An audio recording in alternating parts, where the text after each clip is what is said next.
ਵਾਹਿਗੁਰੂ ਜੀ ਕਾ ਖਾਲਸਾ ਵਾਹਿਗੁਰੂ ਜੀ ਕੀ ਫਤਿਹ। ਮੈਂ ਤੁਹਾਡੀ ਹੋਸਟ ਨੀਲਮ ਕੌਰ ਤੇ ਮੈਂ ਟੀਵੀ 84 ਦੇ ਸਾਰੇ ਦਰਸ਼ਕਾਂ ਤੇ ਸਰੋਤਿਆਂ ਦਾ ਹਾਰਦਿਕ ਸਵਾਗਤ ਕਰਦੀ ਹਾਂ ਪ੍ਰੋਗਰਾਮ ਸੱਚੋ ਸੱਚ ਵਿੱਚ, ਜਿਹੜੇ ਇਸ ਪ੍ਰੋਗਰਾਮ ਨੂੰ ਦੇਸ਼ਾਂ ਵਿਦੇਸ਼ਾਂ ਵਿੱਚ ਬੈਠ ਕੇ ਦੇਖਦੇ ਸੁਣ ਰਹੇ ਨੇ।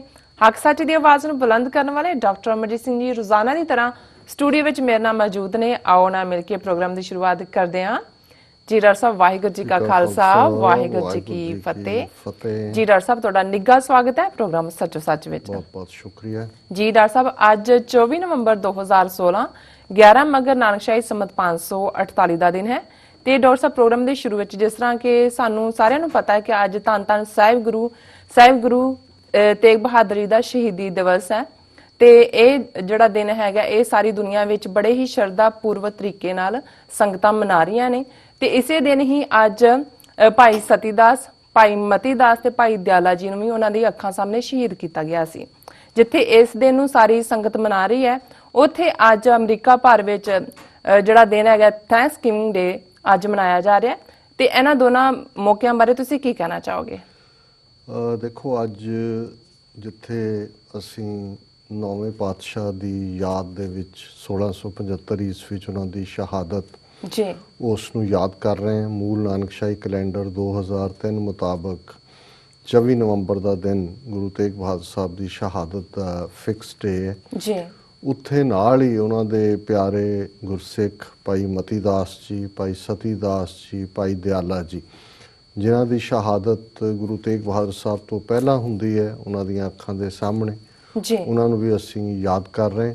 ਔਰ ਜਿਵੇਂ ਤੁਸੀਂ ਦੱਸਿਆ ਹੈ, ਬੇਸ਼ੱਕ ਇਹ ਕੋਈ 24 ਨਵੰਬਰ ਨਾਲ ਫਿਕਸ ਨਹੀਂ ਹੈ ਅਮਰੀਕਾ ਦਾ ਥੈਂਕਸਗਿਵਿੰਗ ਡੇ, ਪਰ ਇਸ ਵਾਰ ਇਹ 24 ਨਵੰਬਰ ਨੂੰ ਹੀ ਪੈ ਰਿਹਾ। ਔਰ ਇਹ ਵੀ ਦਿਨ ਹੈ ਕਿ ਬੇਸ਼ੱਕ 4 ਚੁਫੇਰੇ ਅੱਜ ਘਰਾਂ ਦੇ ਵਿੱਚ, ਔਰ ਇਹ ਜਿਹੜਾ ਦਿਨ ਹੁੰਦਾ ਹੈ ਇਸ ਵੀਕਐਂਡ ਤੇ, ਤਾਂ ਕਿ ਲੌਂਗ ਵੀਕਐਂਡ ਹੈ, ਸਭ ਤੋਂ ਜ਼ਿਆਦਾ ਟਰੈਵਲਿੰਗ ਜਿਹੜੀ ਹੈ ਅਮਰੀਕਾ ਦੇ ਵਿੱਚ ਸੜਕਾਂ ਦੇ ਉੱਤੇ ਬਾਈ ਰੋਡ ਇਸ ਦਿਨ ਨਾਲ ਜੁੜੀ ਹੁੰਦੀ ਹੈ, ਕਿਉਂਕਿ ਇਹਦੇ 'ਚ ਇਹਨਾਂ ਦਾ ਇੱਕ ਕਸਟਮਰੀ ਪਾਰਟ ਹੈ ਕਿ ਸਾਰਾ ਪਰਿਵਾਰ ਇਕੱਠਾ ਹੋਏ, ਜਿੱਥੇ ਜਿੱਥੇ ਵੀ ਫੈਮਲੀਜ਼ ਨੇ ਉਹ ਡਰਾਈਵ ਕਰਕੇ ਜਾ ਕੇ ਸਾਰੀਆਂ ਫੈਮਲੀਜ਼ ਇਕੱਠੇ ਹੋ ਕੇ, ਔਰ ਟਰਕੀ ਜਿਹੜਾ ਬਰਡ ਇਹਨਾਂ ਦਾ ਇਸ ਦਿਨ ਲਈ ਫੇਵਰਟ ਹੁੰਦਾ ਹੈ। ਵਾਈਟ ਹਾਊਸ 'ਚ ਵੀ ਇੱਕ ਇਸ ਮੌਕੇ 'ਤੇ ਪਹਿਲਾਂ ਹੀ ਟਰਕੀ ਜਿਹੜੀ ਹੈ ਪਾੜੀ ਜਾਂਦੀ ਹੈ, ਫਿਰ ਉਸ ਨੂੰ ਪਾਰਡਨ ਕੀਤਾ ਜਾਂਦਾ ਹੈ ਉਸ ਦਾ, ਔਰ ਉਹ ਵੀ ਕੱਡ ਮੈਰੀਲੈਂਡ 'ਚ ਫਾਰਮ ਹੈ ਜਿੱਥੇ ਜਿਨ੍ਹਾਂ ਨੂੰ ਮਾਫੀ ਦਿੱਤੀ, ਮਤਲਬ ਉਸ ਟਰਕੀ ਨੂੰ ਮਾਰਿਆ ਨਹੀਂ ਜਾਂਦਾ। ਇੱਕ ਟ੍ਰੈਡੀਸ਼ਨ ਬਣੀ ਹੋਈ ਹੈ ਜੀ। ਔਰ ਉਹ ਜਿਹੜਾ ਅੱਡ ਟਰਕੀ ਫਾਰਮ ਹੈ ਜਿਹਦੇ 'ਚ ਫਿਰ ਉਹ ਭੇਜ ਦਿੱਤਾ ਜਾਂਦਾ ਹੈ ਇਸ ਦੌਰਾਨ। ਸੋ ਇਸ ਦਾ ਜ਼ਿਕਰ ਕਰਨ ਤੋਂ ਪਹਿਲਾਂ, ਹਾਲਾਂਕਿ ਜੇ ਅਸੀਂ ਸ਼ੁਕਰਗੁਜ਼ਾਰੀ ਦੇ ਆਸਪੈਕਟ ਤੋਂ ਦੇਖੀਏ, ਥੈਂਕਸਗਿਵਿੰਗ ਦਾ ਸੰਬੰਧ ਤਾਂ ਸ਼ੁਕਰਗੁਜ਼ਾਰੀ ਨਾਲ ਹੈ ਜੀ। ਹੁਣ ਭਾਵੇਂ ਇਸ ਨੂੰ ਇਹ ਕਿਹਾ ਜਾਂਦਾ ਹੈ ਕਿ ਜੀ ਇਹ ਰੱਬ ਦੀ ਸ਼ੁਕਰਗੁਜ਼ਾਰੀ ਹੈ ਜਾਂ ਇਸ ਮੁਲਕ ਦੇ ਵਿੱਚ ਅਸੀਂ ਆਏ ਔਰ ਇਸ ਦੀ ਹੈ, ਲੇਕਿਨ ਇਸ ਦੀ ਜੇ ਸ਼ੁਰੂਆਤ ਦੇ ਨਾਲ ਦੇਖੀਏ ਤਾਂ ਫਿਰ ਗੁਰੂ ਤੇਗ ਬਹਾਦਰ ਸਾਹਿਬ ਦੀ ਸ਼ਹਾਦਤ ਦੇ ਨਾਲ ਜੁੜੀ ਹੋਈ ਅਕਿਰਤ ਕਣਤਾ ਜਿਹੜੀ ਅੱਜ ਹੈ, ਇਹ ਦੋਨੋਂ ਹੀ ਜਿਹੜੇ ਨੇ ਉਹ ਆਪਣੇ ਆਪ ਦੇ ਵਿੱਚ ਸਾਬਤ ਕਰਦੇ ਨੇ ਕਿ ਸਾਡਾ ਵਾਹ ਕਿਹਨਾਂ ਦੇ ਨਾਲ ਅੱਜ ਪਿਆ ਹੋਇਆ ਜੀ। ਜਦੋਂ ਅਸੀਂ 1620 'ਚ ਮੇਫਲਾਵਰ ਜਹਾਜ਼ ਜਿਹੜਾ ਕਿ ਪਲਾਈਮਾਊਥ ਇੰਗਲੈਂਡ ਤੋਂ ਚੱਲਦਾ ਹੈ, ਲਗਭਗ 102 ਉਹਦੇ 'ਚ ਪੈਸੇਂਜਰ ਸਨ, ਉਹ ਤੁਰੇ ਇੱਥੇ ਅਮਰੀਕਾ 'ਚ ਜਿਸ ਹਾਲਤ 'ਚੋਂ ਪਹੁੰਚੇ, ਅੱਧੇ ਤਾਂ ਮਰ ਮੁਰ ਗਏ ਰਾਜ, ਕੋਈ ਜਿਹੜੀਆਂ ਨੇ ਇਨਫੈਕਸ਼ੀਅਸ ਡਿਜ਼ੀਜ਼ਸ ਨਾਲ, ਕੋਈ ਦੂਸਰਿਆਂ ਦੇ ਨਾਲ, ਪਰ ਜਿਹੜੇ ਇੱਥੇ ਪਹੁੰਚ ਸਕੇ ਉਹਨਾਂ ਨੂੰ, ਜਿਹੜੇ ਇੱਥੇ ਇੱਕ ਟਰਾਈਬ ਸੀ ਵੈਮਪੈਨੋਗ ਇੰਡੀਅਨ ਟਰਾਈਬ, ਉਹਨਾਂ ਨੇ ਜਿਹੜਾ ਸਹਾਰਾ ਦਿੱਤਾ, ਉਹਨਾਂ ਨੂੰ ਖਾਣ ਲਈ ਦਿੱਤਾ। ਟਰਕੀ ਨਾਲ ਵੀ ਉਸ ਦਾ ਸੰਬੰਧ ਜੁੜਦਾ ਹੈ ਔਰ ਹੌਲੀ ਹੌਲੀ ਉਹਨਾਂ ਨੂੰ ਕੌਰਨ ਦੀ ਖੇਤੀ ਕਿਵੇਂ ਕਰਨੀ ਹੈ ਇਹ ਸਿਖਾਈ। ਸੋ ਕੁੱਲ ਮਿਲਾ ਕੇ ਜਿਹੜਾ ਇਸ ਸਾਲ ਦੇ ਵਿੱਚ ਜਦੋਂ 1620 ਦੇ ਵਿੱਚ ਮੇਫਲਾਵਰ ਜਹਾਜ਼ ਦਾ ਨਾਂ ਸੀ ਜਿਹਦੇ 'ਚ ਪਿਲਗ੍ਰਿਮ ਆਏ, ਔਰ ਇਹ ਪਿਲਗ੍ਰਿਮ ਵੀ ਉਹ ਸਨ ਜਿਹੜੇ ਧਾਰਮਿਕ ਤੌਰ ਦੇ ਉੱਤੇ ਇੰਗਲੈਂਡ ਦੇ ਵਿੱਚ ਆਪਣੇ ਆਪ ਨੂੰ ਮਹਿਫੂਜ਼ ਨਹੀਂ ਸੀ ਮਹਿਸੂਸ ਕਰਦੇ, ਪਰਸੀਕਿਊਸ਼ਨ ਚੱਲ ਰਹੀ ਸੀ। ਉਹਨਾਂ ਜ਼ਮਾਨਿਆਂ ਦੀ ਗੱਲ ਹੈ ਜਦੋਂ ਯੂਰਪ ਦੇ ਵਿੱਚ ਵੀ ਜਿਹੜਾ ਅੱਜ ਪਾਰਟ ਦੁਨੀਆ ਦੇ ਕਈ ਹਿੱਸਿਆਂ 'ਚ ਦੁਬਾਰਾ ਦੇਖਣ 'ਚ ਆ ਰਿਹਾ, ਜਾਂ ਅਮਰੀਕਾ ਦੇ ਵਿੱਚ ਆਪਣੇ ਆਪ 'ਚ ਡੋਨਲਡ ਟਰੰਪ ਦੀ ਇਹ ਸਾਰੀ ਕੈਂਪੇਨ ਦੇ ਦੌਰਾਨ ਜਿਸ ਕਿਸਮ ਦਾ ਨਸਲਵਾਦ, ਨਫ਼ਰਤ, ਜ਼ੀਨੋਫੋਬੀਆ, ਇਸਲਾਮੋਫੋਬੀਆ ਦੇਖਣ 'ਚ ਆਇਆ, ਇਹੋ ਜਿਹਾ ਪਾਰਟ ਇੰਗਲੈਂਡ ਦੇ ਮੇਨਲੈਂਡ ਦੇ ਉੱਤੇ ਵੀ ਸੀ, ਕਿਉਂਕਿ ਜਿਹੜਾ ਪਹਿਲਾ ਪਾਰਟ ਈਸਾਈਅਤ ਦਾ ਸੀ, ਕੈਥੋਲਿਸਿਜ਼ਮ ਜਿਹੜਾ ਪੋਪ ਨਾਲ ਜੁੜਿਆ ਹੋਇਆ ਸੀ, 15ਵੀਂ ਸਦੀ 'ਚ ਮਾਰਟਨ ਲੂਥਰ ਨੇ ਚੈਲੰਜ ਕੀਤਾ ਪੋਪ ਨੂੰ ਉਸ ਚੋਂ ਫਿਰ ਡਿਫਰੈਂਟ ਪ੍ਰੋਟੈਸਟੈਂਟ ਡਿਨੋਮੀਨੇਸ਼ਨ ਨਿਕਲੀ ਔਰ ਇੰਗਲੈਂਡ ਦੇ ਵਿੱਚ ਇਹ ਲੰਬਾ ਵਕਤ ਕੈਥੋਲਿਕ ਔਰ ਪ੍ਰੋਟੈਸਟੈਂਟਸ ਦਾ ਜਿਹੜਾ ਝਗੜਾ ਰਿਹਾ ਔਰ ਉਸ ਸਾਰੇ ਪੀਰੀਅਡ ਦੇ ਵਿੱਚ ਹੀ ਇਹ ਜਿਹੜੇ ਸੀ ਪਿਲਗ੍ਰਿਮ ਜਿਨ੍ਹਾਂ ਨੂੰ ਕਿਹਾ ਜਾਂਦਾ ਹੈ ਇਹ ਉੱਥੋਂ ਜਾਨ ਬਚਾ ਕੇ ਦੌੜੇ ਔਰ ਇਹ ਨਿਊ ਵਰਲਡ ਜਿਹੜਾ ਇੱਕ ਨਵੀਂ ਆਸ ਸੀ। ਬੇਸ਼ੱਕ ਨੂੰ ਲੱਭ ਤਾਂ ਕੋਲੰਬਸ ਨੇ ਲਿਆ ਸੀ ਜਦੋਂ ਅਸੀਂ 1492 ਦੇ ਹਵਾਲੇ ਨਾਲ ਦੇਖਦੇ ਹਾਂ, ਪਰ ਜਿਹੜੀ ਪਹਿਲੀ ਸੈਟਲਮੈਂਟ ਪਲਾਈਮਾਊਥ ਤੋਂ ਦੇ ਇਸ ਤੋਂ ਜਿਹੜੇ ਤੁਰੇ ਲੋਕ ਨੇ ਆ ਕੇ ਮੈਸਾਚੂਸਟਸ ਦੇ ਨੇੜੇ ਫਿਰ ਇਹਨਾਂ ਦੀ ਸੈਟਲਮੈਂਟ ਹੁੰਦੀ ਹੈ ਔਰ 1621 ਦੇ ਵਿੱਚ ਪਹਿਲੀ ਵਾਰ ਪਲਾਈਮਾਊਥ ਕਲੋਨੀਲਿਸਟ ਨੇ ਇਹਨਾਂ ਨੂੰ ਜਿਹੜਾ ਇਹ ਟ੍ਰਾਈਬ ਸੀ ਵੈਮਪੈਂਗਯੋਂਗ ਇੰਡੀਅਨ ਟ੍ਰਾਈਬ ਜਿਨ੍ਹਾਂ ਨੇ ਉਹਨਾਂ ਦੀ ਮਦਦ ਕੀਤੀ ਸੀ ਉਹਨਾਂ ਨੂੰ ਸਾਂਝੀ ਫੀਸਟ ਦੇ ਉੱਤੇ ਸੱਦਿਆ। ਹਾਲਾਂਕਿ ਉਦੋਂ ਉਹਦੇ 'ਚ ਕੀ ਬਣਿਆ ਕੀ ਨਹੀਂ ਇਹਦੇ ਬਾਰੇ ਇਹਨਾਂ ਦੇ ਹਿਸਟੋਰੀਅਨ ਡਿਬੇਟ ਕਰਦੇ ਨੇ ਕਿਉਂਕਿ ਸ਼ੂਗਰ ਵੀ ਕਾਫੀ ਖਤਮ ਹੋ ਚੁੱਕੀ ਸੀ ਜਿਹੜੇ ਜਹਾਜ਼ ਦੇ ਉੱਤੇ ਆਏ, ਲੇਕਿਨ ਇਹਦੇ 'ਚ ਕੋਈ ਸ਼ੱਕ ਨਹੀਂ ਹੈ ਕਿ ਇਹ ਪਹਿਲਾ ਉਹਨਾਂ ਨੂੰ ਥੈਂਕਸ ਕਹਿਣਾ ਸੀ ਕਿ ਭਾਈ ਤੁਹਾਡੀ ਬਦੌਲਤ ਅਸੀਂ ਸਰਵਾਈਵ ਕੀਤੇ। ਹਾਲਾਂ ਜਦੋਂ ਅਸੀਂ ਹੁਣ ਦੀ ਹਿਸਟਰੀ ਦੇ ਕੰਟੈਕਸਟ ਦੇਖਦੇ ਹਾਂ ਤਾਂ ਬਹੁਤ ਸਾਰੇ ਟਕਰਾਅ ਦੀ ਲਾਈਨ ਹੈ। ਅੱਜ ਦਾ ਦਿਨ ਜਿਹੜਾ ਹੈ ਉਹ ਜਿਹੜੇ ਇੱਥੋਂ ਦੇ ਨੇਟਿਵਸ ਨੇ ਜਿਹਨਾਂ ਨੂੰ ਕਦੇ ਰੈਡ ਇੰਡੀਅਨਸ ਕਹਿੰਦੇ ਸੀ, ਨੇਟਿਵ ਅਮਰੀਕਨ ਕਹਿੰਦੇ ਨੇ, ਉਹ ਇਸ ਨੂੰ ਥੈਂਕਸ ਗਿਵਿੰਗ ਨਹੀਂ ਰਾਦਰ ਇਸ ਨੂੰ ਪ੍ਰੋਟੈਸਟ ਡੇ ਦੇ ਤੌਰ ਤੇ ਬਲੈਕ ਡੇ ਦੇ ਤੌਰ ਤੇ ਮਨਾਉਂਦੇ ਨੇ। ਉਹ ਸਮਝਦੇ ਨੇ ਕਿ ਵੀ ਜਿਹੜੀ ਸਾਡੀ ਕਬੀਲਿਆਂ ਦੀ ਇੱਕ ਮੇਜ਼ਬਾਨੀ ਸੀ, ਹੌਸਪਿਟੈਲਿਟੀ ਸੀ, ਉਸ ਦੇ ਥੱਲੇ ਇਹ ਚਿੱਟੀ ਰੇਸ ਵਾਲਿਆਂ ਨੇ ਆ ਕੇ ਫਿਰ ਜੋ ਸਾਡੇ ਨਾਲ ਸਲੂਕ ਕੀਤਾ। ਇਹਦੇ 'ਚ ਕੋਈ ਸ਼ੱਕ ਨਹੀਂ ਹੈ ਕਿ ਜੇ ਅਮਰੀਕਾ ਦੀ ਹਿਸਟਰੀ ਦੇ ਕਾਲੇ ਚੈਪਟਰ ਦੇਖਣੇ ਹੋਣ ਤਾਂ ਸਭ ਤੋਂ ਪਹਿਲਾ ਕਾਲਾ ਚੈਪਟਰ ਇਹੀ ਹੈ ਕਿ ਵੀ ਤੁਸੀਂ ਉਸ ਹੱਥ ਨੂੰ ਹੀ ਕੱਟ ਦਿੰਦੇ ਹੋ ਜਿਹੜਾ ਹੱਥ ਤੁਹਾਨੂੰ ਫੀਡ ਕਰ ਰਿਹਾ। ਜੀ ਜੀ। ਔਰ ਇਹ ਸਾਡੇ ਕੰਟੈਕਸਟ ਕਿਉਂਕਿ ਅੱਜ ਅਸੀਂ ਗੁਰੂ ਤੇਗ ਬਹਾਦਰ ਸਾਹਿਬ ਦੀ ਸ਼ਹਾਦਤ ਨਾਲ ਜੁੜੇ ਇਤਿਹਾਸਕ ਫੈਕਟ ਔਰ ਅੱਜ ਸਾਡੀ ਕੌਮ ਔਰ ਉਸ ਖਿੱਤੇ ਦੇ ਵਿੱਚ ਉਹ ਜਿਹੀ ਔਰੰਗਜ਼ੇਬੀ ਸੋਚ ਹਿੰਦੂ ਤਵੀਆਂ ਦੀ ਦਾ ਜ਼ਿਕਰ ਕਰਾਂਗੇ ਵੇਰਵੇ ਨਾਲ। ਇਸ ਲਈ ਪਹਿਲੀ ਸਟੇਜ ਤੇ ਇਹ ਸਮਝਣਾ ਬੜਾ ਜ਼ਰੂਰੀ ਹੈ ਕਿ ਜਿਨ੍ਹਾਂ ਨੇ ਸ਼ੈਲਟਰ ਦਿੱਤੀ, ਸ਼ਰਨ ਦਿੱਤੀ, ਉਹਨਾਂ ਦੇ ਨਾਲ ਅਖੀਰ ਕੀ ਹੋਇਆ। ਅੱਜ ਜੇ ਅਸੀਂ ਅਮਰੀਕਾ ਦੇ ਵਿੱਚ ਦੇਖੀਏ ਤੇ 7-8 ਲੱਖ ਦੇ ਕਰੀਬ ਨੇਟਿਵ ਅਮਰੀਕਨਸ ਦੀ ਕੁੱਲ ਆਬਾਦੀ ਹੋਏਗੀ। ਬੇਸ਼ੱਕ ਰਿਜ਼ਰਵੇਸ਼ਨਸ ਦੇ ਨਾਂ ਥੱਲੇ ਹੈ ਜੀ, ਉਹਨਾਂ ਨੂੰ ਉੱਥੇ ਆਜ਼ਾਦੀ ਹੈ ਜੋ ਮਰਜ਼ੀ ਕਰਨ, ਪਰ ਉੱਥੇ ਤੁਸੀਂ ਜਾ ਕੇ ਦੇਖੋਗੇ ਕਿ ਸ਼ਰਾਬ ਪੀ ਕੇ ਡਟੇ ਹੁੰਦੇ ਨੇ ਉਹ, ਔਰ ਉਹਨਾਂ ਦਾ ਨੂੰ ਜਿਹੜਾ ਹੌਲੀ ਫਿਰ ਇਹ ਅਸੀਂ ਦੇਖਦੇ ਹਾਂ ਕਿ ਇਸ 1620 ਦੇ ਪੀਰੀਅਡ ਤੋਂ ਲੈ ਕੇ ਅਲਟੀਮੇਟਲੀ ਈਵਨ 20ਵੀਂ ਸਦੀ ਦੀ ਬਿਗਨਿੰਗ ਤੱਕ ਵੀ 2-3 ਸਦੀਆਂ ਉਹਨਾਂ ਦੀ ਹੰਟਿੰਗ ਕੀਤੀ ਗਈ। ਕਿਵੇਂ ਇੱਕ ਤੋਂ ਬਾਅਦ ਇੱਕ ਕਬੀਲੇ ਦੇ ਨਾਲ ਇਹਨਾਂ ਨੇ ਜਿਹੜਾ ਉਹ ਉਹਨਾਂ ਦੇ ਉਹਨੂੰ ਮਾਰਿਆ। ਉਹਨਾਂ ਦੇ ਕੋਲ ਤੀਰ ਕਮਾਨ ਔਰ ਦੂਸਰਾ ਸੀ ਜਿਹੜੇ ਫਾਇਰ ਆਰਮਸ ਨੇ, ਇਹਨਾਂ ਦੇ ਕੋਲ ਬੰਦੂਕਾਂ ਔਰ ਐਡਵਾਂਸ ਸੀ, ਉਹਦਾ ਫਾਇਦਾ ਮਿਲਦਾ ਰਿਹਾ। ਪਰ ਬਹੁਤ ਸਾਰੀਆਂ ਥਾਵਾਂ ਤੇ ਧੋਖੇ ਦੇ ਨਾਲ ਗੱਲਬਾਤ, ਨੈਗੋਸ਼ੀਏਸ਼ਨ, ਫਿਰ ਉਹਨਾਂ ਨੂੰ ਜਿਹੜੀ ਥਾਂ ਦੇ ਦੇਣੀ, ਮੁੜ ਕੇ ਉਹਦੇ ਚੋਂ ਕਿਤੇ ਗੋਲਡ ਨਿਕਲ ਆਇਆ, ਕਿਤੇ ਕੋਈ ਹੋਰ ਕੀਮਤੀ ਧਾਤ ਨਿਕਲ ਆਈ, ਉਹਨਾਂ ਨੂੰ ਫਿਰ ਇਹ ਧੱਕ ਕੇ ਅੱਗੇ ਲੈ ਜਾਂਦੇ ਸੀ ਕਿ ਜੀ ਨਹੀਂ ਹੁਣ ਤੁਸੀਂ ਇੱਥੇ ਰਹੋ। ਔਰ ਬੇਸ਼ੱਕ ਹੁਣ ਇਹਨਾਂ ਨੇ ਇੱਕ ਜਿਹੜਾ ਨੇਟਿਵ ਅਮਰੀਕਨਸ ਬਿਊਰੋ ਬਣਾਇਆ ਹੋਇਆ, ਉਹਨੂੰ 2-4 ਬਿਲੀਅਨ ਦੇ ਦਿੰਦੇ ਨੇ, ਉਹਨਾਂ ਦੀਆਂ ਜਿਹੜੀਆਂ ਕੌਂਸਲਸ ਵਗੈਰਾ ਵਿੱਚ ਬਣੀਆਂ ਹੋਈਆਂ ਨੇ ਰਿਜ਼ਰਵੇਸ਼ਨਸ ਦੇ। ਪਰ ਕੁੱਲ ਮਿਲਾ ਕੇ ਅਦਰ ਦੈਨ ਕਿ ਜਿਹੜਾ ਪਾਰਟ ਜੋ ਅੱਜ ਸਾਡਾ ਕੀਤਾ ਹੋਇਆ ਵੀ ਅਸੀਂ ਵੀ ਉਹ ਰੰਗ ਬਰੰਗੇ ਭੰਗੜੇ ਦੇ ਡਰੈਸ ਪਾ ਕੇ ਇਹਨਾਂ ਦੀਆਂ ਸਟੇਜਾਂ ਤੇ ਨੱਚਣਾ ਅਸੀਂ ਸਮਝਦੇ ਹਾਂ ਜਾਂ ਚੁਟਕਲੇ ਸੁਣਾ ਦੇਣੇ, ਇਹ ਸਿੱਖ ਪ੍ਰਾਈਡ ਸਮਝਦੇ ਹਾਂ। ਅਸੀਂ ਭੁੱਲ ਜਾਂਦੇ ਕਿ ਅਸੀਂ ਸਾਡੀ ਸੋਵਰਨਿਟੀ, ਸਾਡੀ ਬਾਦਸ਼ਾਹਤ, ਡਿਸੀਜਨ ਮੇਕਿੰਗ ਸਾਡੇ ਕੋਲੋਂ ਖੋਹ ਕੇ ਅੱਜ ਸਾਨੂੰ ਕਿਸ ਰੋਲ 'ਚ ਫਿੱਟ ਕੀਤਾ ਗਿਆ।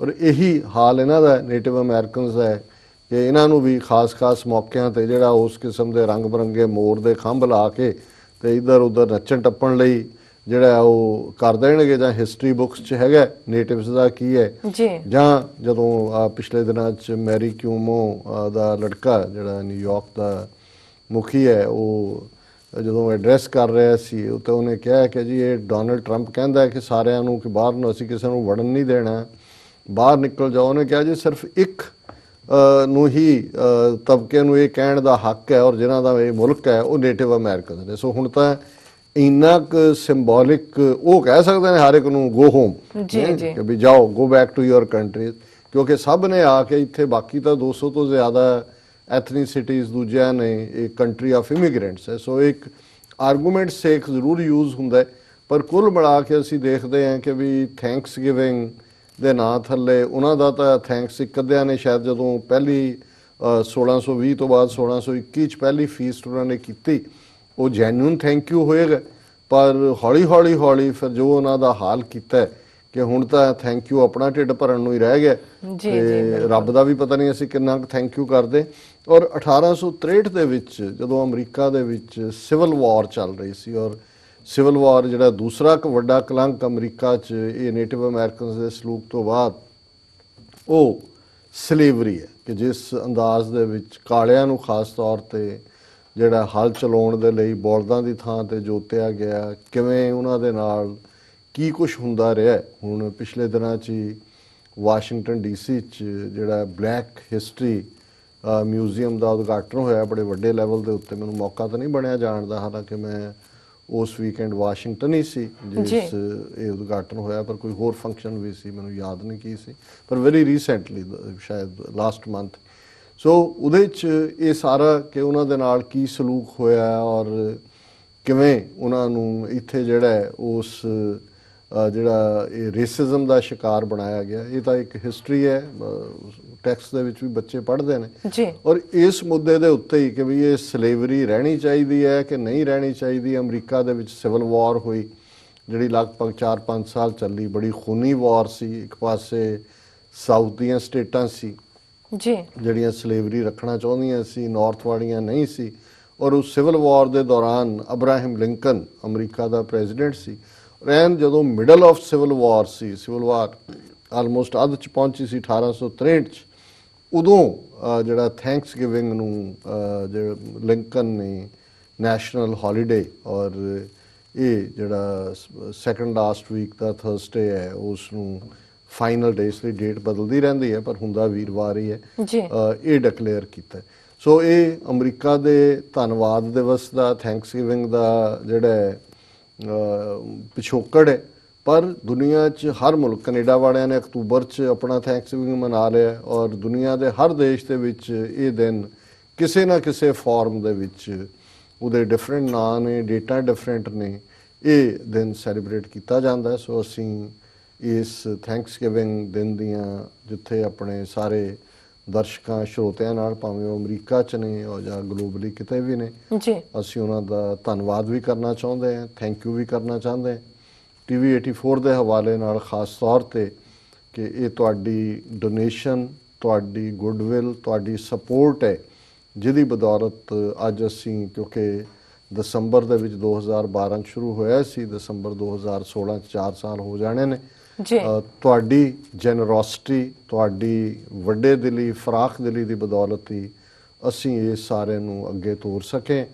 ਔਰ ਅਸੀਂ ਕਿਉਂਕਿ ਹੁਣ ਇਹ ਮੰਗਣ ਦੇ ਮਹੀਨੇ ਵੀ ਨੇ, ਨਵੰਬਰ ਦਸੰਬਰ, ਕਿਉਂਕਿ ਬਹੁਤ ਸਾਰਿਆਂ ਨੇ ਬਾਅਦ 'ਚ ਟੈਕਸ ਫਾਇਲ, ਅਸੀਂ ਟੈਕਸ ਫਰੀ ਤਾਂ ਨਹੀਂ ਹੈ ਲੇਕਿਨ ਅਸੀਂ ਇਹ ਜ਼ਰੂਰ ਗੁਜ਼ਾਰਿਸ਼ ਕਰਾਂਗੇ, ਅਸੀਂ ਇਹਨੂੰ ਐਕਸਪੈਂਡ ਵੀ ਕਰਨਾ ਚਾਹੁੰਦੇ ਹਾਂ, ਇਸ ਨੂੰ ਆਪਣੇ ਪੈਰਾਂ 'ਤੇ ਵੀ ਕਰਨਾ ਚਾਹੁੰਦੇ ਹਾਂ। ਅਤੇ ਜਿੱਥੇ ਤੁਸੀਂ ਥੈਂਕਸ ਗਿਵਿੰਗ ਦੇ ਮੌਕੇ 'ਤੇ ਹੋਰ ਜਿਹੜਾ ਉਹ ਰਾੜ ਲਾਓਗੇ, ਕੋਈ ਵਨ-ਸਵੰਨੇ ਡਿਜ਼ਰਟ ਖਾਓਗੇ, ਜਾਂ ਕਈ ਜਿਹੜੇ ਨੇ ਉਹ ਜਿਹੜੇ ਟਰਕੀ ਜਾਂ ਮੀਟ ਈਟਰ ਨਹੀਂ ਨੇ ਉਹ ਗੋਭੀ ਦੀ ਟਰਕੀ ਬਣਾ ਲੈਂਦੇ, ਵੱਡੇ ਸਾਰੇ ਗੋਭੀ ਦਾ ਸਾਰਾ ਫੁੱਲ ਹੀ ਜਿਹੜਾ ਰੋਸਟ ਕਰ ਦਿੰਦੇ ਨੇ ਜੀ।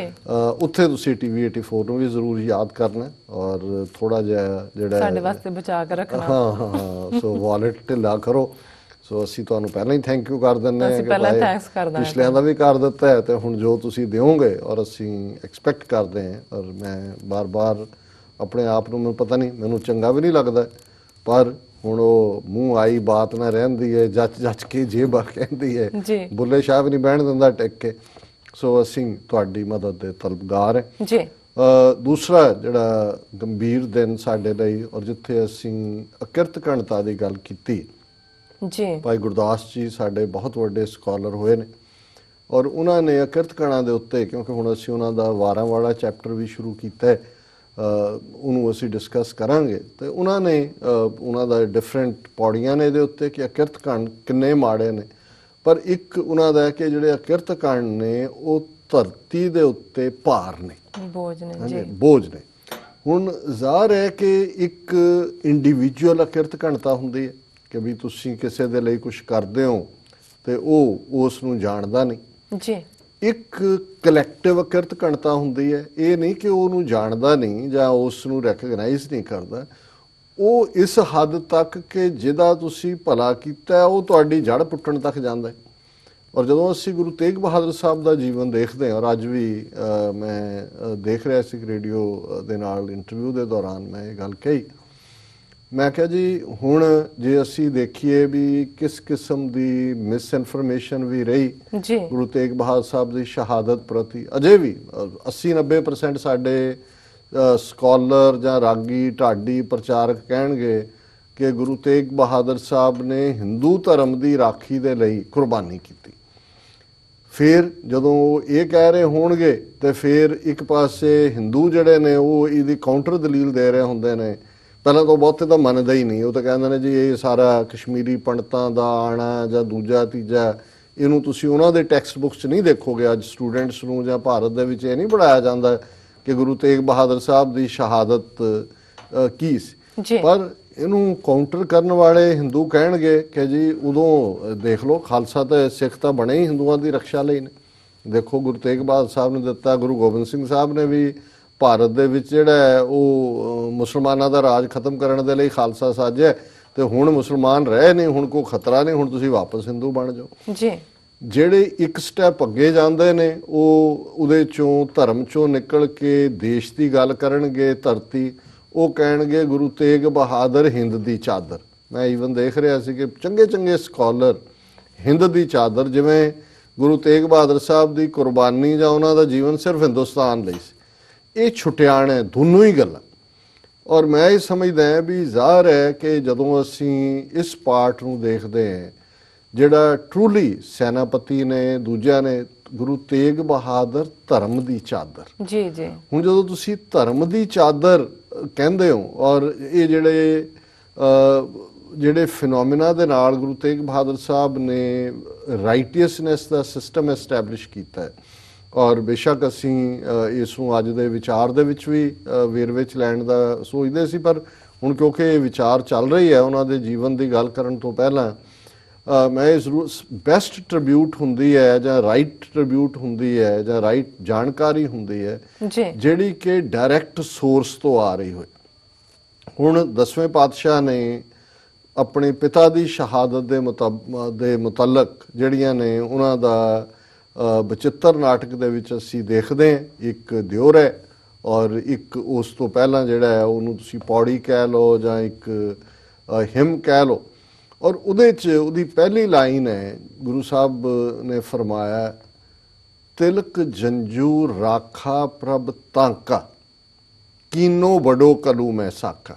ਜੀ ਹੁਣ ਜ਼ਾਹਰ ਹੈ ਇੱਕ ਪਾਸੇ ਜੇ ਸਾਡੀਆਂ ਨਜ਼ਰਾਂ ਦੇ ਸਾਹਮਣੇ ਆਲਮੋਸਟ 1480 ਦੇ ਨੇੜੇ ਤੇੜੇ ਦਾ ਉਹ ਚਲਾ ਜਾਏ, ਲਗਭਗ 11 ਸਾਲ ਦੀ ਉਮਰ, ਗੁਰੂ ਨਾਨਕ ਸਾਹਿਬ ਦੀ, ਨਨਕਾਣਾ ਸਾਹਿਬ ਦੀ ਧਰਤੀ, ਸਾਰਾ ਭਾਈਚਾਰਾ ਇਕੱਠਾ ਹੈ, ਆਂਢੀ ਗੁਆਂਢੀ ਰਿਸ਼ਤੇਦਾਰ ਆਏ ਹੋਏ ਨੇ, ਬ੍ਰਾਹਮਣ ਜਿਹੜਾ ਹੱਥ ਦੇ ਵਿੱਚ ਜਨੇਊ ਫੜ ਕੇ ਤੇ ਗੁਰੂ ਨਾਨਕ ਸਾਹਿਬ ਨੂੰ ਜਨੇਊ ਪਾਉਣਾ ਚਾਹੁੰਦਾ ਤਾਂ ਗੁਰੂ ਸਾਹਿਬ ਜਿਹੜੇ ਨੇ ਹੱਥ ਫੜ ਲੈਂਦੇ ਨੇ ਪੰਡਤ ਦਾ, ਕਹਿੰਦੇ ਬਈ ਤੇਰਾ ਜਨੇਊ ਮੈਂ ਨਹੀਂ ਪਾਉਣਾ ਜੀ। ਕਿਉਂ? ਉਹਨਾਂ ਨੇ ਸਾਰਾ ਪਰਿਵਾਰ ਜਿਹੜਾ ਹੈ ਉਹ ਹੈਰਾਨ ਹੈ, ਪੰਡਤ ਵੀ ਜਿਹੜਾ ਹੈ ਵੀ ਇਹ ਕੀ ਹੋ ਗਿਆ। ਉਹਨਾਂ ਨੇ ਕਿਹਾ ਵੀ ਨਾ ਤੂੰ ਜਿਹੜਾ ਜਨੇਊ ਪਾਉਣ ਵਾਲਾ ਹੈ ਔਰ ਤੁਹਾਡੀ ਇਹ ਸਾਰੀ ਵਿਚਾਰਧਾਰਾ ਹੈ ਬ੍ਰਾਹਮਣਵਾਦ ਦੀ, ਇਹ ਤਾਂ ਡਿਸਕ੍ਰਿਮੀਨੇਟਰੀ ਹੈ, ਵਿਤਕਰਿਆਂ ਨਾਲ ਭਰੀ ਹੋਈ ਹੈ। ਔਰਤ ਨੂੰ ਜਨੇਊ ਨਹੀਂ ਪਾਉਣ ਦਾ ਹੱਕ ਨਹੀਂ ਹੈ, ਸ਼ੂਦਰ ਨੂੰ ਜਨੇਊ ਨਹੀਂ ਪਾਇਆ ਜਾ ਸਕਦਾ। ਔਰ ਇਹ ਜਿਹੜਾ ਤੂੰ ਜਨੇਊ ਪਾਉਣ ਵਾਲਾ ਨਾ ਤੇਰੇ 'ਚ ਦਇਆ ਹੈ, ਨਾ ਸੰਤੋਖ ਹੈ, ਨਾ ਜੱਤ ਹੈ, ਨਾ ਸੱਤ ਹੈ, ਇਹ ਪਖੰਡ ਜਿਹਾ ਤੁਸੀਂ ਕੀਤਾ ਹੋਇਆ ਔਰ ਮੈਂ ਇਹ ਸਾਰੇ ਤੁਹਾਡੇ ਕਰਮਕਾਂਡੀ ਬ੍ਰਾਹਮਣਵਾਦ ਨੂੰ ਨਕਾਰਦਾ ਜੀ। ਹੁਣ ਇੱਥੋਂ ਸਿੱਖੀ ਦੀ ਗੱਲ ਸ਼ੁਰੂ ਹੁੰਦੀ ਹੈ ਔਰ ਇਹ ਪਹਿਲੀ ਟੱਕਰ ਹੈ ਜਿੱਥੋਂ ਕਿ ਲਾਈਨਸ ਡਰਾ ਹੋ ਜਾਂਦੀਆਂ ਨੇ। ਨਾਨਕ ਨਿਰਮਲ ਪੰਥ ਚਲਾਇਆ ਕੀ ਹੈ ਔਰ ਇੱਕ ਉੱਤਮ ਪੰਥ ਸੁਣਿਓ ਗੁਰ ਸੰਗਤ। ਇਹ ਕਿਹੜਾ ਉੱਤਮ ਪੰਥ ਹੈ ਜਿਹੜਾ, ਕਿਉਂਕਿ ਇਹਨਾਂ ਦਾ ਧਰਮ ਹੀ ਯੱਗੋਪਵੀਤ ਨਾਲ ਸ਼ੁਰੂ ਹੁੰਦਾ ਜਨੇਊ ਪਾਉਣ ਦੇ ਨਾਲ, ਇੱਥੇ ਟੋਟਲੀ ਨਕਾਰ ਕੇ ਉਹਨਾਂ ਵੈਲਿਊਜ਼ ਨੂੰ। ਔਰ ਫਿਰ 5 ਸਦੀਆਂ ਦਾ ਇਤਿਹਾਸ ਇਸ ਗੱਲ ਦੀ ਗਵਾਹੀ ਦਿੰਦਾ ਹੈ ਕਿ ਭਾਈ ਇਹਨਾਂ ਨੇ ਜਨੇਊ ਵਾਲਿਆਂ ਦੀ ਫਿਰ ਕਿਵੇਂ ਟੱਕਰ ਰਹੀ। ਹੁਣ ਉਹ ਸਿਨੇਰੀਓ ਜੇ ਅਸੀਂ 1480 ਤੋਂ ਪਾਸੇ 1675 'ਚ ਲੈ ਜਾਈਏ, ਸੀਸਗੰਜ ਦਿੱਲੀ, ਔਰ ਲਗਭਗ 300 ਮੀਲ ਗੁਰੂ ਤੇਗ ਬਹਾਦਰ ਸਾਹਿਬ ਖੁਦ ਅਨੰਦਪੁਰ ਸਾਹਿਬ ਤੋਂ ਤੁਰ ਕੇ ਔਰੰਗਜ਼ੇਬ ਦੇ ਕੋਲ ਪਹੁੰਚਦੇ ਨੇ।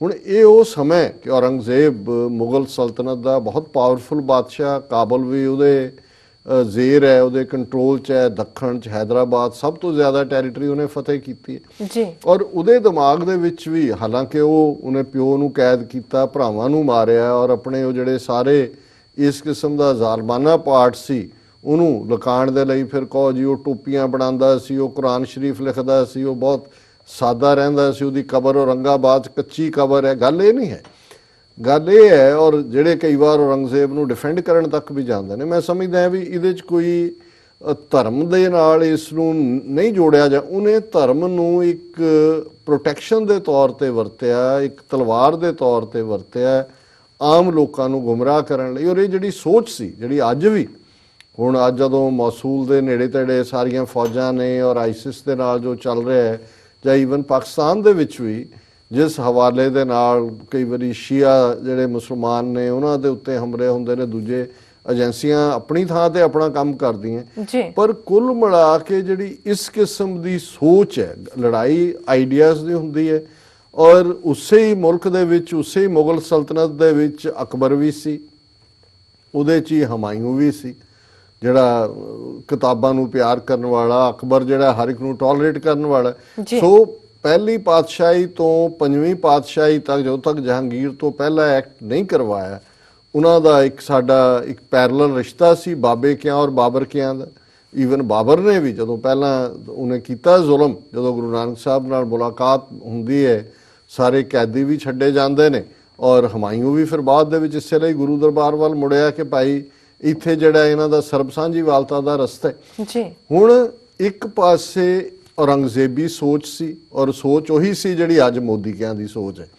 ਜੇ ਔਰੰਗਜ਼ੇਬ ਇਹ ਸੋਚਦਾ ਸੀ ਕਿ ਵੀ ਸਾਰੇ ਸਬ ਕੰਟੀਨੈਂਟ ਨੂੰ ਇਸਲਾਮ ਦੇ ਦਾਇਰਾ ਕਾਰ 'ਚ ਲੈ ਆਂਦਾ ਜਾਏ ਔਰ ਇਹ ਮਸਲੇ ਦਾ ਹੱਲ ਹੈ, ਜਿਵੇਂ ਅੱਜ ਮੋਦੀ ਕਿਆਂ ਦਾ ਇਹ ਲੱਗਿਆ ਵੀ ਸਭ ਨੂੰ ਹਿੰਦੂ ਬਣਾ ਦੇਣਾ। ਉਹ ਜਿਹੜਾ ਮੋਹਨ ਭਾਗਵਤ ਹੈ ਕਹਿੰਦਾ 2020 ਤੱਕ ਸਭ ਨੂੰ ਹਿੰਦੂ ਬਣਾ ਦਿਓ, ਬਣਾ ਦੇਵਾਂਗੇ ਅਸੀਂ। ਔਰ ਜਿਸ ਕਿਸਮ ਦੀਆਂ ਨੀਤੀਆਂ ਅੱਜ ਇਹਨਾਂ ਕੋਲ ਪਾਰਲੀਮੈਂਟ ਹੈ, ਦੂਜੇ ਸਿਸਟਮ ਨੇ, ਮੀਡੀਆ ਹੈ, ਪਰ ਥਾਟ ਉਹੀ ਹੈ। ਔਰ ਇਧਰ ਜਿਹੜੀ ਸੋਚ ਸੀ, ਜਿਹੜੀ ਗੁਰੂ ਨਾਨਕ ਜੋਤ ਨੇ ਜਨੇਊ ਨੂੰ ਨਕਾਰਿਆ, ਲੇਕਿਨ ਜਦੋਂ ਮੁੱਢਲੀਆਂ ਧਾਰਮਿਕ ਆਜ਼ਾਦੀਆਂ ਦੀ ਗੱਲ ਆਈ, ਜਿਹੜੀ ਕਨਫਰੰਟੇਸ਼ਨ ਜਾਂ ਟੱਕਰ ਸੀ ਔਰੰਗਜ਼ੇਬ ਦੇ ਨਾਲ, ਉਹ ਇਹ ਸੀ ਕਿ ਭਾਈ ਕਿਨੇ ਕਿਸ ਅਕੀਦੇ 'ਚ ਜੀਣਾ, ਕਿਨੇ ਕਿਸ ਗੱਲ 'ਚ ਫੇਥ ਰੱਖਣਾ। ਇਹ ਸਟੇਟ ਪਾਵਰ ਕੋਲ ਕੋਈ ਹੱਕ ਨਹੀਂ ਕਿ ਉਹ ਡਿਸਾਈਡ ਕਰੇ ਕਿ ਲੋਕਾਂ ਦਾ ਮਜ਼ਹਬ ਕੀ ਹੋਏ, ਲੋਕਾਂ ਨੇ ਕਿਸ ਰਸਤੇ ਨੂੰ ਅਪਣਾਉਣਾ।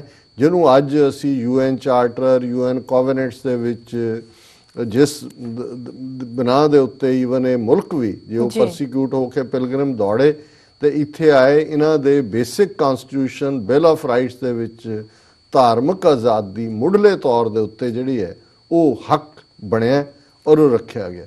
ਹੁਣ ਇਹੀ ਕਾਰਨ ਹੈ ਕਿ ਜਦੋਂ 10ਵੇਂ ਪਾਤਸ਼ਾਹ ਗੁਰੂ ਤੇਗ ਬਹਾਦਰ ਸਾਹਿਬ ਦੀ ਸ਼ਹਾਦਤ ਜਿਹੜੀ ਅੱਜ ਦੇ ਦਿਨ ਚਾਂਦਨੀ ਚੌਂਕ ਦਿੱਲੀ 'ਚ 1675 ਈਸਵੀ ਵਿੱਚ ਹੁੰਦੀ ਹੈ, ਨੌਵੇਂ ਪਾਤਸ਼ਾਹ ਡਾਕਟਰ ਸਾਹਿਬ, ਹਾਂ ਨੌਵੇਂ ਪਾਤਸ਼ਾਹ ਦੀ, ਉਹਦੇ ਲਈ ਤਿਲਕ ਜੰਜੂ ਰਾਖਾ ਪ੍ਰਭ ਤਾਂਕਾ ਜੀ, ਕਿ ਭਾਈ ਤਿਲਕ ਤੇ ਜੰਜੂ ਸਿੱਖੀ ਦੇ ਚਿੰਨ੍ਹ ਨਹੀਂ ਨੇ, ਸਾਡਾ ਇਹਨਾਂ ਨਾਲ ਕੋਈ ਵਾਸਤਾ ਨਹੀਂ ਹੈ। ਤਾਂਕਾ ਦਾ ਮਤਲਬ ਹੀ ਹੈ ਉਹਨਾਂ ਦਾ ਕੀਨੋ ਵੱਡੋ ਕਲੂ ਮੈਂ ਸਾਕਾ। ਹੁਣ ਜਦੋਂ ਗੁਰੂ ਸਾਹਿਬ ਨੇ ਇਸ ਨੂੰ ਇੱਕ ਵੱਡਾ ਸਾਕਾ ਨਵੀਂ ਮਾਡਰਨ ਏਜ ਦੇ ਵਿੱਚ ਇੱਕ ਯੂਨੀਕ ਜਿਹੜੀ ਹੈ ਉਹ ਦਿਨ ਕਿਹਾ ਜਾਂ ਯੂਨੀਕ ਵਾਕਿਆ ਕਿਹਾ, ਇਸ ਲਈ ਕਿ 7-8 ਹਜ਼ਾਰ ਸਾਲ ਦੀ ਹਿਸਟਰੀ 'ਚ ਹਰ ਧਰਮ ਦੇ ਕੋਲ, ਹਰ ਥਾਟ ਕੋਲ, ਹਰ ਪੰਥ ਕੋਲ, ਹਰ ਵਿਚਾਰਧਾਰਾ ਵਾਲਿਆਂ ਨੇ ਸ਼ਹੀਦ ਦਿੱਤੇ ਨੇ। ਇਹ ਨਹੀਂ ਹੈ ਕਿ ਸ਼ਹੀਦਾਂ ਦਾ ਸ਼ਹੀਦ ਸਿਰਫ ਸਾਡੇ ਕੋਲ ਨੇ ਜਾਂ ਇਸਲਾਮ ਕੋਲ ਨੇ, ਜਾਂ ਈਸਾਈਆਂ ਦੇ ਵਿੱਚ ਬਹੁਤ ਸ਼ਹੀਦ ਜਿਹੜੇ ਆਪਣੇ ਅਕੀਦੇ ਦੇ ਲਈ, ਕਿ ਭਾਈ ਰੋਮਨ ਐਮਪਾਇਰ ਨੇ ਸ਼ੁਰੂ ਦੇ ਵਿੱਚ ਬੜੀ ਪਰਸੀਕਿਊਸ਼ਨ ਕੀਤੀ, ਕਈ ਥਾਵਾਂ ਤੇ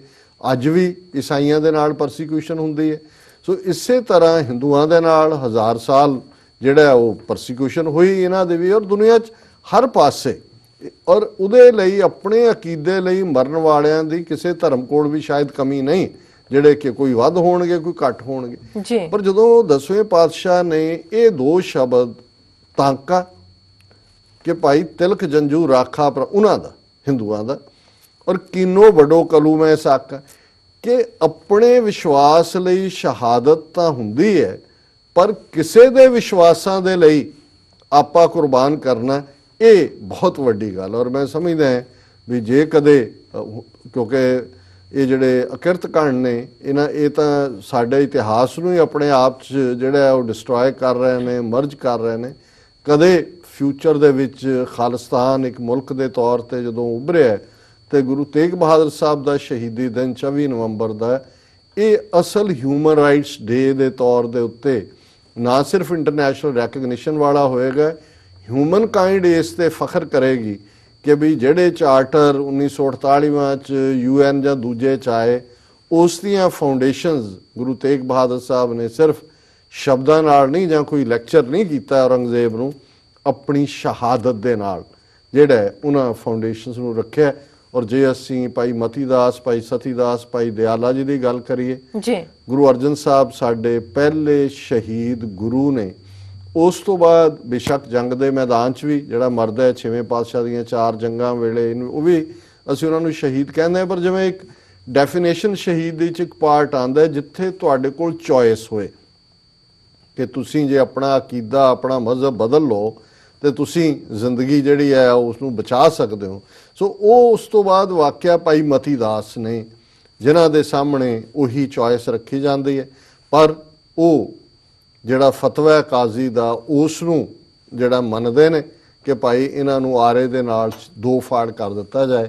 ਔਰ ਸਾਡੀ ਰਵਾਇਤ ਦੱਸਦੀ ਹੈ ਕਿ ਜਦੋਂ ਆਖਰੀ ਇੱਛਾ ਪੁੱਛੀ ਜਾਂਦੀ ਹੈ ਉਹਨਾਂ ਨੇ, ਕਿਉਂਕਿ ਗੁਰੂ ਤੇਗ ਬਹਾਦਰ ਸਾਹਿਬ ਕੈਦ ਨੇ, ਪਿੰਜਰੇ 'ਚ ਬੰਦ ਨੇ, ਔਰ ਭਾਈ ਮਤੀ ਦਾਸ ਨੇ ਕਿਹਾ ਕਿ ਭਾਈ ਜਿਹੜਾ ਮੇਰਾ ਮੂੰਹ ਹੈ ਜਦੋਂ ਆਰਾ ਮੇਰੇ ਸਿਰ ਤੇ ਚੱਲਣਾ ਤੇ ਪਿੰਜਰੇ ਵੱਲ ਹੋਏ ਜਿਹਦੇ 'ਚ ਗੁਰੂ ਤੇਗ ਬਹਾਦਰ ਸਾਹਿਬ ਨੂੰ ਰੱਖਿਆ ਹੋਇਆ।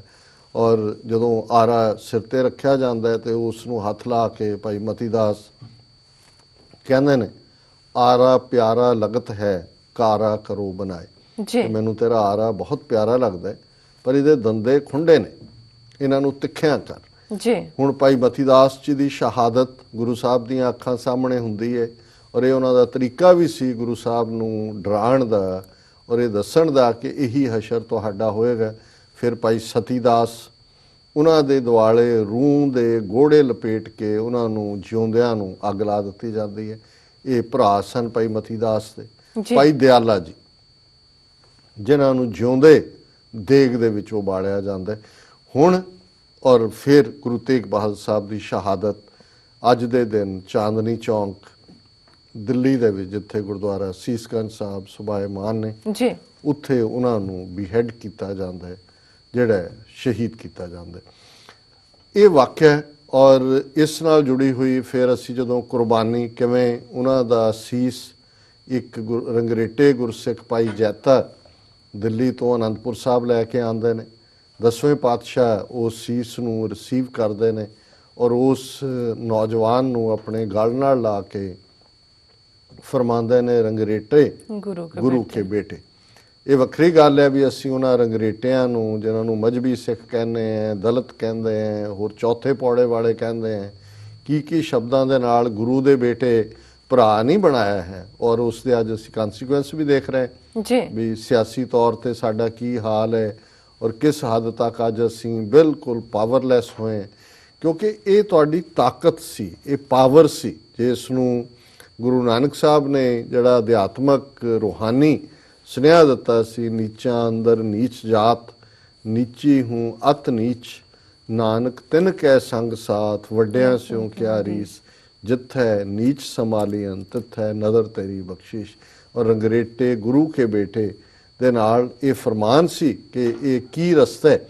ਔਰ ਇਧਰ ਉਹਨਾਂ ਦੇ ਧੜ ਦਾ ਸੰਸਕਾਰ ਭਾਈ ਲੱਖੀ ਸ਼ਾਹ ਵਣਜਾਰਾ, ਜਿੱਥੇ ਅੱਜ ਗੁਰਦੁਆਰਾ ਰਕਾਬਗੰਜ ਸੁਭਾਏਮਾਨ ਹੈ, ਕਿਵੇਂ ਆਪਣੇ ਘਰ ਨੂੰ ਔਰ ਕਿਸ ਅੰਦਾਜ਼ ਦੇ ਵਿੱਚ ਉਹ ਸ਼ਰੇ ਬਾਜ਼ਾਰ ਜਿਹਨੂੰ ਕਹਿੰਦੇ ਨੇ ਵੀ ਉਹ ਤਾਂ ਅਪਮਾਨ ਕਰਨ ਵਾਲਾ ਸੀ ਕਿ ਭਾਈ ਕੌਣ ਲਿਜਾਏਗਾ, ਕਿਵੇਂ ਉਹਨਾਂ ਦਾ ਉਹ ਧੜ ਲੈ ਕੇ ਆਉਂਦੇ ਨੇ ਔਰ ਆਪਣੇ ਘਰ ਦੇ ਵਿੱਚ ਰੱਖ ਕੇ ਹੀ ਜਿਹੜਾ ਉਸ ਨੂੰ ਜਿਹੜਾ ਉਹਨਾਂ ਦਾ ਸੰਸਕਾਰ ਕਰਦੇ ਨੇ। ਇਹ ਹਮੇਸ਼ਾ ਹੀ ਅੱਖਾਂ ਚੋਂ ਅਥਰੂ ਲਿਆਉਣ ਵਾਲੇ ਵੈਰਾਗ ਵਾਲੇ ਵਾਕਿਆ ਨੇ। ਔਰ ਇਹ ਜਿਹੜਾ ਜੀਵਨ ਗੁਰੂ ਤੇਗ ਬਹਾਦਰ ਸਾਹਿਬ ਦਾ, ਔਰ ਮੈਂ ਕਈ ਵਾਰ ਦੇਖਦਾ ਕਿ ਤੇਗ ਬਹਾਦਰ ਨਾ ਬਚਪਨ ਦਾ ਤਿਆਗ ਮੱਲ ਹੈ, ਲੇਕਿਨ ਅੱਜ ਅਸੀਂ ਆਪਣੇ ਬੱਚਿਆਂ ਵੱਲ ਦੇਖੀਏ ਵੀ 11, 12, 13 ਸਾਲ ਦੇ ਬੱਚੇ ਕਿੰਨੇ ਕੁ ਅਲਰਟ ਐਕਟਿਵ ਹੁੰਦੇ ਨੇ, ਲੇਕਿਨ ਜਿਹੜੀ ਟ੍ਰੇਨਿੰਗ ਸੀ ਗੁਰੂ ਘਰ ਦੀ ਜਾਂ ਉਸ ਵੇਲੇ ਦੇ ਸਿੱਖ ਪਰਿਵਾਰਾਂ ਦੀ ਹੋਏਗੀ, ਬਹੁਤ ਬਚਪਨ ਦੇ ਵਿੱਚ 8-9 ਸਾਲ ਦੀ ਉਮਰ ਤੱਕ ਪਹੁੰਚਦੇ ਹੈ ਗੁਰੂ ਤੇਗ ਬਹਾਦਰ ਸਾਹਿਬ ਤਲਵਾਰ ਅੰਦਾਜ਼ੀ, ਤੀਰ ਅੰਦਾਜ਼ੀ, ਜੰਗ ਦੇ ਮੈਦਾਨ ਦੇ ਵਿੱਚ। ਔਰ ਜਿਹੜੀ ਚੌਥੀ ਜੰਗ 6ਵੇਂ ਪਾਤਸ਼ਾਹ ਨੇ ਆਪਣੇ ਜੀਵਨ ਦੀ ਲੜੀ, ਕਰਤਾਰਪੁਰ ਦੀ ਜੰਗ ਜਿਹੜੀ ਜਲੰਧਰ ਦੇ ਨੇੜੇ ਕਰਤਾਰਪੁਰ ਹੈ ਜੀ, ਉਹਦੇ 'ਚ ਇਹ ਤਿਆਗ ਮਲ ਜਿਹੜੇ ਨੇ ਇਸ ਕਦਰ ਬਹਾਦਰੀ ਦੇ ਜੌਹਰ ਦਿਖਾਉਂਦੇ ਨੇ। ਔਰ ਮੈਂ ਦੇਖਦਾ ਵੀ ਅਸੀਂ ਆਪਣੇ ਬੱਚਿਆਂ ਨੂੰ ਤਾਂ ਠੰਡ 'ਚ ਬਾਹਰ ਨਹੀਂ ਨਿਕਲਣ ਦਿੰਦੇ, ਇੰਨਾ ਕੁ ਘਬਰਾਏ ਹੁੰਦੇ ਵੀ 12-13 ਸਾਲ ਦੇ ਆਪਣੇ ਪੁੱਤਰ ਨੂੰ ਹਥਿਆਰ ਦੇ ਕੇ ਤੋਰਨਾ ਵੀ ਚੱਲ ਜੰਗ ਦੇ ਮੈਦਾਨ 'ਚ। ਇਹ ਟ੍ਰੇਨਿੰਗ ਸੀ। ਔਰ ਜਿਸ ਕਦਰ ਤਿਆਗਮਲ ਨੇ ਬਹਾਦਰੀ ਦੇ ਜੌਹਰ ਦਿਖਾਏ, ਜੀ, ਗੁਰੂ ਹਰਗੋਬਿੰਦ ਸਾਹਿਬ ਨੇ ਜਦੋਂ ਸਾਰੇ ਯੋਧਿਆਂ ਨੂੰ ਵਡਿਆਇਆ, ਸਨਮਾਨ ਦਿੱਤਾ ਤੇ ਆਪਣੇ ਪੁੱਤਰ ਦੀ ਬਹਾਦਰੀ ਤੇ ਵੀ ਫਖਰ ਕਰਦਿਆਂ ਗਾੜਨਾ ਲਾ ਕੇ ਕਿਹਾ ਨਹੀਂ ਇਹ ਤਿਆਗਮਲ ਨਹੀਂ, ਇਹ ਤਾਂ ਤੇਗ ਬਹਾਦਰ ਹੈ, ਇਹਨੇ ਤਾਂ ਜਿਵੇਂ ਤੇਗ ਚਲਾਈ ਹੈ ਜੰਗ ਦੇ ਮੈਦਾਨ ਦੇ ਵਿੱਚ। ਔਰ ਮੈਂ ਇਹ ਦੇਖਦਾ ਵੀ ਇਹ ਤਿਆਗਮਲ ਤੋਂ ਤੇਗ ਬਹਾਦਰ ਤੇ ਫਿਰ ਜਿਹੜੀ ਉਸ ਉਮਰ ਦੇ ਵਿੱਚ ਤੇਗ ਚਲਾਉਣ ਵਾਲੇ ਨੇ ਜਦੋਂ ਫਿਰ ਪਰਖ ਦਾ ਵੇਲਾ ਆਉਂਦਾ ਤੇ ਫਿਰ ਤੇਗ ਦੇ ਥੱਲੇ ਸੀਸ ਵੀ ਰੱਖ ਦਿੰਦੇ ਨੇ। ਔਰ ਇਹ ਕਿੰਨਾ ਲੰਬਾ ਸਫ਼ਰ। ਔਰ ਉਸ ਸਾਰੇ ਚ ਗੁਰੂ ਹਰਗੋਬਿੰਦ ਸਾਹਿਬ ਦੇ 5 ਸਪੁੱਤਰ ਨੇ, ਇੱਕ ਬੇਟੀ ਹੈ, ਉਹਨਾਂ ਦੇ ਵਿੱਚ ਬਾਬਾ ਗੁਰਦਿੱਤਾ, ਬਾਬਾ ਸੂਰਜਮਲ, ਬਾਬਾ ਅਣੀ ਰਾਏ, ਬਾਬਾ ਅਟਲ, ਗੁਰੂ ਤੇਗ ਬਹਾਦਰ ਸਾਹਿਬ ਛੋਟੇ ਨੇ, ਬੇਟੀ ਬੀਬੀ ਵੀਰੋ ਹੈ। ਔਰ ਜਦੋਂ ਗੁਰੂ ਹਰਗੋਬਿੰਦ ਸਾਹਿਬ ਕੀਰਤਪੁਰ ਵਸਾਉਂਦੇ ਨੇ, ਜੀਵਨ ਦੇ ਅਖੀਰਲੇ 18 ਸਾਲ ਉੱਥੇ ਰਹਿੰਦੇ ਨੇ, ਉੱਥੇ ਹੀ ਗੁਰੂ ਤੇਗ ਬਹਾਦਰ ਸਾਹਿਬ ਵੀ ਨੇ। ਲੇਕਿਨ ਜਦੋਂ ਗੁਰੂ ਹਰਰਾਏ ਸਾਹਿਬ ਨੂੰ ਜਿਹੜੇ ਕਿ ਗੁਰੂ ਹਰਗੋਬਿੰਦ ਸਾਹਿਬ ਦੇ ਗ੍ਰੈਂਡਸਨ, ਉਹਨਾਂ ਦੇ ਵੱਡੇ ਬੇਟੇ ਬਾਬਾ ਗੁਰਦਿੱਤਾ ਜੀ ਦੇ ਬੇਟੇ ਸੀ, ਗੁਰਗੱਦੀ ਮਿਲਦੀ ਹੈ ਤੇ ਫਿਰ ਬਾਬਾ ਜਿਹੜੇ ਗੁਰੂ ਤੇਗ ਬਹਾਦਰ ਸਾਹਿਬ ਆਪਣੀ ਮਾਤਾ ਨਾਨਕੀ ਤੇ ਗੁਰੂ ਕੇ ਮਹਿਲ ਮਾਤਾ ਗੁਜਰੀ ਜੀ ਜਿਹੜੇ 10ਵੇਂ ਪਾਤਸ਼ਾਹ ਦੇ ਮਾਤਾ ਜੀ ਨੇ, ਉਹਨਾਂ ਦੇ ਨਾਲ ਆਪਣੇ ਨਾਨਕੇ ਜਿਹੜੇ ਨੇ ਇੱਥੇ ਬਕਾਲੇ ਆ ਜਾਂਦੇ ਨੇ। ਔਰ ਇੱਥੇ ਬਕਾਲੇ ਦੀ ਧਰਤੀ ਦੇ ਉੱਤੇ ਜਦੋਂ ਅਸੀਂ ਵੇਰਵਾ ਦੇਖਦੇ ਹਾਂ, ਲਗਭਗ 27 ਸਾਲ ਦਾ ਸਮਾਂ ਬਕਾਲੇ 9ਵੇਂ ਪਾਤਸ਼ਾਹ ਨੇ ਗੁਜ਼ਾਰਿਆ। ਹਾਲਾਂ ਬਹੁਤ ਤਪੱਸਿਆ ਨਾਲ ਵੀ ਅਸੀਂ ਕਹਿੰਦੇ ਹਾਂ, ਪਰ ਇਹ ਕੋਈ ਇਸ ਕਿਸਮ ਦੇ ਮੈਂਡੀਕੈਂਟ ਨਹੀਂ ਨੇ ਕਿ ਦੁਨੀਆ ਨਾਲੋਂ ਘੱਟ ਆਫਰੇ। ਮਤਲਬ ਇਹ ਹੈ ਉਹ ਇੱਕ ਪੀਰੀਅਡ ਜਦੋਂ ਜਿਸ ਦੇ ਲਈ, ਜਿਸ ਰੋਲ ਲਈ ਤੁਸੀਂ ਤਿਆਰ ਹੋ ਰਹੇ ਹੁੰਦੇ ਹੋ, ਇੱਕ ਪਾਸੇ ਅਕਾਲ ਪੁਰਖ ਦੇ ਨਾਲ ਤੁਹਾਡੀ ਸੁਰਤ ਜੁੜੀ ਹੈ। ਔਰ ਮੈਂ ਦੇਖਦਾ ਵੀ ਗੁਰੂ ਤੇਗ ਬਹਾਦਰ ਸਾਹਿਬ ਨੇ ਤਾਂ 27 ਸਾਲ ਉਸ ਜ਼ਾਬਤੇ ਨੂੰ, ਉਸ ਨੂੰ ਕੀਤਾ।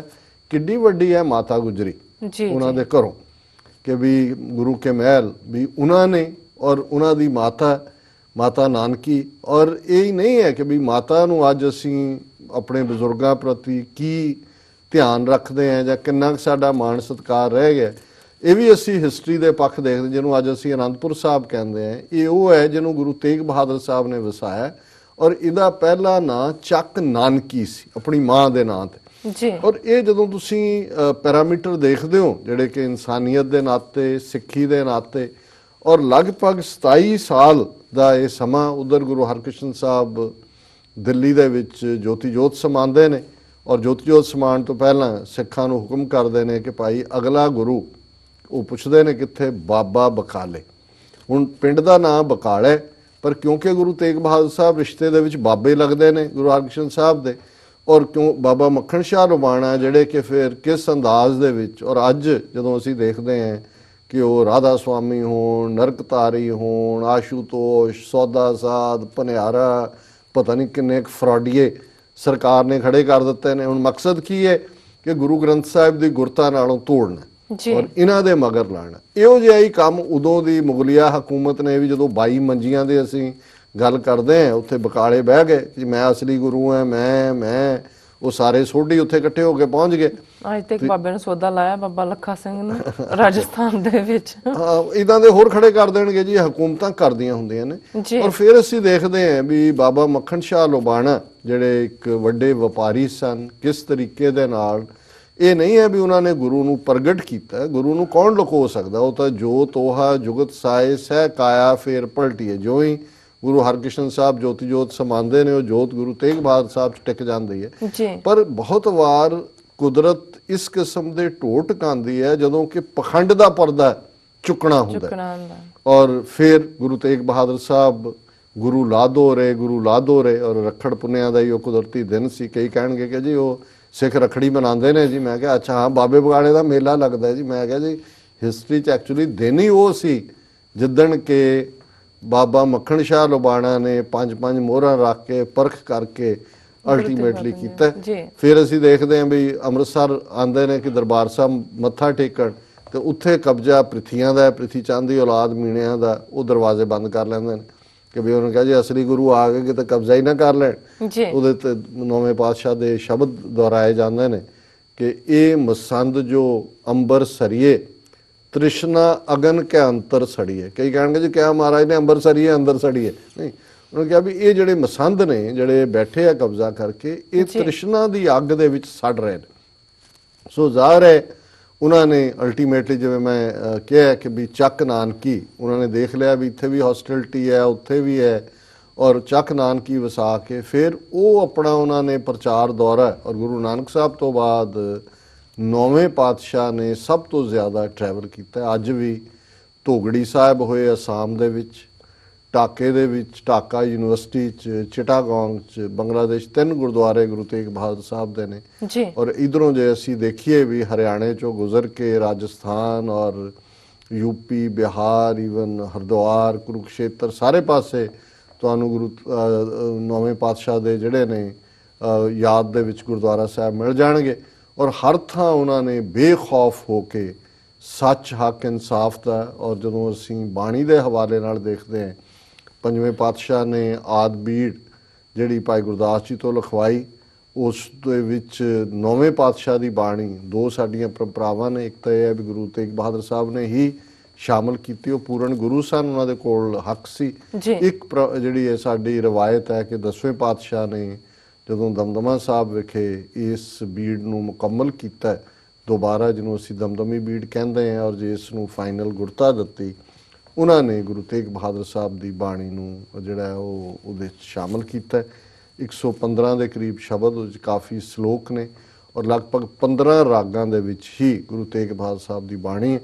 ਇੱਕ ਰਾਗ ਵਿਸ਼ੇਸ਼ ਤੌਰ ਤੇ ਰਾਗ ਜੈਜਾਵੰਤੀ, ਇਹ ਸਿਰਫ ਗੁਰੂ ਤੇਗ ਬਹਾਦਰ ਸਾਹਿਬ ਦੀ ਬਾਣੀ ਹੀ ਹੈ ਇਸ ਰਾਗ ਦੇ ਵਿੱਚ।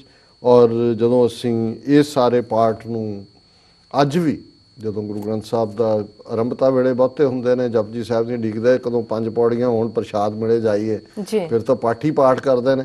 ਪਰ ਫਿਰ ਦੂਜਾ ਹੁੰਦਾ ਭੋਗ ਦੇ ਸ਼ਲੋਕ, ਹੈ ਜਿਉਂ ਹੀ ਗੁਣ ਗੋਬਿੰਦ ਗਾਇਓ, ਨਹੀਂ ਬਾਹਰੋਂ ਦੌੜਦੇ ਨੇ, ਭੋਗ ਪੈਣ ਲੱਗਾ ਜੇ, ਭੋਗ ਪੈਣ ਪਹਿਲਾਂ ਡੀਕਦੇ ਰਹਿੰਦੇ ਵੀ ਕਦੋਂ ਆਵਾਜ਼ ਆਏ, ਹੁੰਦਾ ਵੀ ਬਸ ਸ਼ੁਰੂ ਕਰ ਲਿਆ। ਤੇ ਲੇਕਿਨ ਮੈਂ ਸਮਝਦਾ ਵੀ ਅੱਜ ਵੀ ਜਦੋਂ ਅਸੀਂ ਗੁਰੂ ਤੇਗ ਬਹਾਦਰ ਸਾਹਿਬ ਦੀ ਬਾਣੀ, ਔਰ ਮੈਂ ਇਹ ਸਮਝਦਾ ਕਿ ਵੀ ਕਿਸ ਹੱਦ ਤੱਕ ਵੈਰਾਗ ਵੀ ਹੈ, ਪਰ ਉਸ ਵੈਰਾਗ ਭਰਪੂਰ ਗੁਰੂ ਜੋਤ ਦੇ ਅੰਦਰ ਕਿਵੇਂ ਕੁਰਬਾਨੀ ਔਰ ਕਿਸ ਕਦਰ ਜਿਹੜਾ ਵੇਲੇ ਦੇ ਹਾਲਾਤਾਂ ਦੇ ਨਾਲ ਜੁੜੇ ਹੋਣਾ।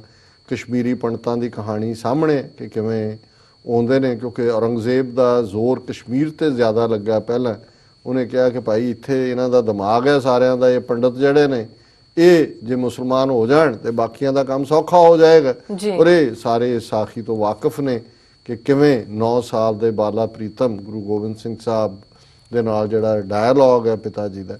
ਔਰ ਇਹ ਨਹੀਂ ਹੈ ਵੀ ਗੁਰੂ ਤੇਗ ਬਹਾਦਰ ਸਾਹਿਬ ਨੂੰ ਪਤਾ ਨਹੀਂ ਸੀ ਜਾਂ ਉਹਨਾਂ ਨੇ ਇਹ ਕਹਿ ਦਿੱਤਾ ਜੀ ਤੁਹਾਡੇ ਤੋਂ ਵੱਡਾ ਕਿਹੜਾ ਮਹਾਂਪੁਰਖ ਹੈ ਜਿਹੜਾ ਕੁਰਬਾਨੀ ਦੇ, ਲੇਕਿਨ ਇਹ ਉਸ ਜ਼ਿੰਮੇਵਾਰੀ ਵੱਲ ਤੋਰਨ ਦੀ ਗੱਲ ਸੀ ਕਿ ਭਾਈ ਜੇ ਇਹ ਟੱਕਰ ਕਿੱਧਰ ਨੂੰ ਜਾਏਗੀ ਇਹ ਵੀ ਸਪਸ਼ਟ ਸੀ।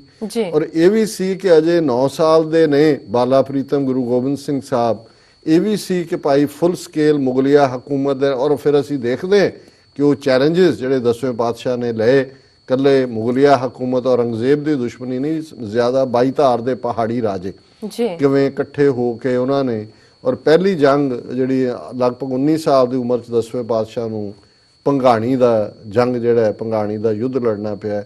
ਔਰ ਫਿਰ ਉਹ ਸਾਰੇ ਇਤਿਹਾਸ ਦੇ ਨਾਲ ਆਉਣ ਵਾਲਾ ਸਾਰਾ ਮਹੀਨਾ ਦਸੰਬਰ ਦਾ ਉਹੀ ਦੁਹਰਾ ਹੋਏਗਾ ਕਿ ਕੀ ਹਾਲਾਤ ਸੀ ਔਰ ਕਿਵੇਂ ਉਹਨਾਂ ਚੈਲੰਜਸ ਨੂੰ ਗੁਰੂ ਸਾਹਿਬ ਨੇ ਫੇਸ ਕੀਤਾ।